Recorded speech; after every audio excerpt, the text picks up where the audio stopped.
RD berusia 43 tahun, seorang mantan kepala sekolah, dan NT berusia 63 tahun, mantan bendahara sebuah SMK swasta ditangkap Polresta Sleman lantaran melakukan korupsi dana bantuan operasional siswa atau BOS.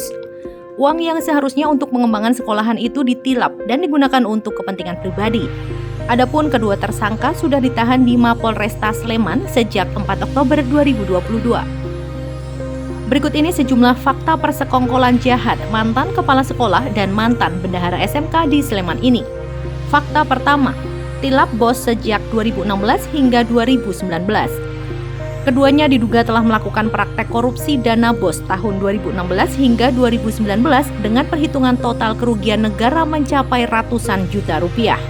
Uang tersebut dibagi-bagi ke tim BOS dan paling banyak digunakan untuk kepentingan pribadi. Wakapolresta Sleman, Kompol Andika Doni Hendrawan, pada Jumat 7 Oktober menyampaikan dalam perkara ini, jajarannya telah menetapkan 2 orang sebagai tersangka, yaitu RD berusia 43 tahun, warga Wonokerto, Turi, yang juga mantan kepala sekolah, dan NT berusia 63 tahun, warga Tempel, yang sebelumnya menjadi bendahara BOS di sekolah SMK swasta tersebut. Keduanya diduga melakukan tindak pidana korupsi dengan menyisihkan sebagian dana BOS untuk kepentingan pribadi. Fakta kedua, total uang yang ditilap hampir 300 juta rupiah. Persekongkolan jahat kedua wanita itu telah menimbulkan kerugian negara hampir 300 juta rupiah. Berdasarkan audit dari BPKP atau Badan Pengawas Keuangan dan Pembangunan, nilai kerugian negara itu tepatnya sebesar Rp299.960.000.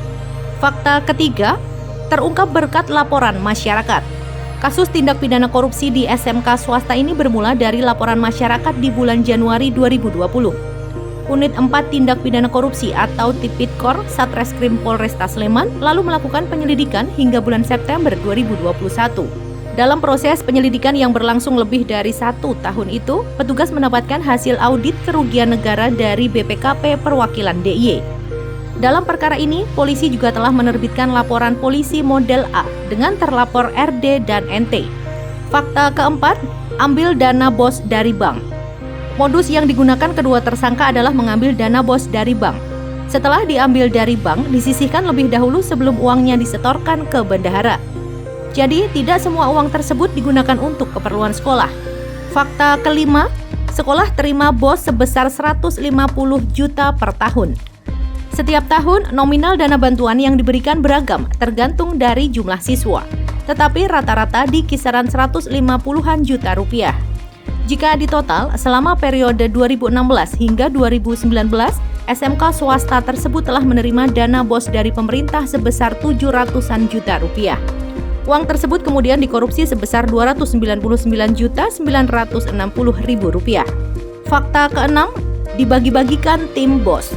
Setelah dana BOS masuk ke bendahara, uang itu juga dipotong lagi untuk dibagikan ke tim BOS berjumlah 4 orang di sekolah tersebut. Tetapi uang yang dibagikan ini tidak banyak. Sementara yang paling banyak dikorupsi oleh mantan kepala sekolah. Ketujuh, alasan tersangka karena sudah kerja keras. Motif tersangka melakukan itu karena ingin mendapatkan pemasukan lebih setelah menganggap dirinya bekerja ekstra.